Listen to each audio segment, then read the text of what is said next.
আজি পঢ়ি ফালি দিম কাৰণ আজি বতৰটো বহুত ঠাণ্ডা। তাৰে পিছতে মই আৰম্ভ কৰিছোঁ টেবুলৰ চাফা কৰা কাম। সেইখিনি শেষ কৰি উঠিয়ে এক কাপ ৰঙা চাহ লৈ আহিছোঁ। আহি কিনে সেই ঘৰত খাই কিনে তাৰপিছতে মই আৰম্ভ কৰিছোঁ ইংলিছৰ ভকেবুলাৰীৰ পৰা, যিটো মই OWSৰ পৰা ষ্টাৰ্ট কৰি আছোঁ। কাৰণ একবাৰ কৈছোঁহে তথাপি মোৰ মনত আকৌ নাই, সেইকাৰণে মই এতিয়া বেছিকৈ নহয় আৰু 15টাকৈ দিনে কৰিম।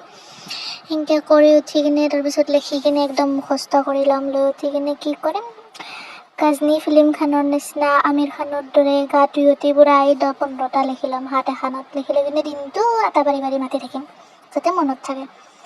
তাৰে পিছতে মই গা ধুব গৈছোঁ। ধুই আহি কিনে কিবা অলপ খাই কিনে তাৰপিছতে কি আৰম্ভ কৰিছোঁ, জেনেৰেল নলেজ আৰম্ভ কৰিছোঁ, যিটো অসমৰ পৰ্চন হয়। অসমৰ যিহেতু পৰীক্ষা আহি আছে আৰু সেয়েহে অসমত অলপ বেছিকৈ গুৰুত্ব দি আছোঁ।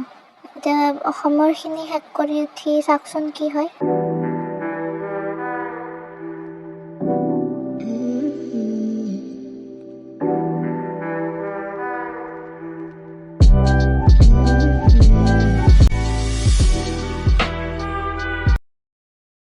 ৰাতিপুৱা ইমান ধুনীয়া বতৰ আছিল আৰু এতিয়া চাওকচোন কেনেকৈ ৰ'দ দিছে আৰু খাওঁকৈ।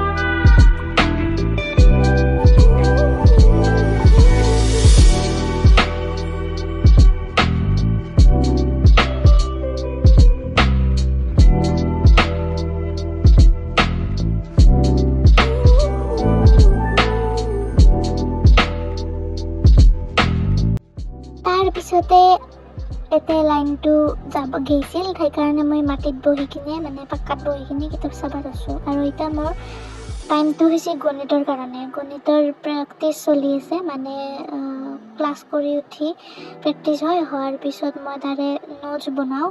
কোনখিনি গোটেই ক্লাছটোতো চাব নোৱাৰি না, পিছত ৰিভিজন কৰাতে, সেইকাৰণে অলপ চাম। তাৰপিছত ভাত খাই লৈ বাগাত দিছোঁ। দি উঠি কিনে মই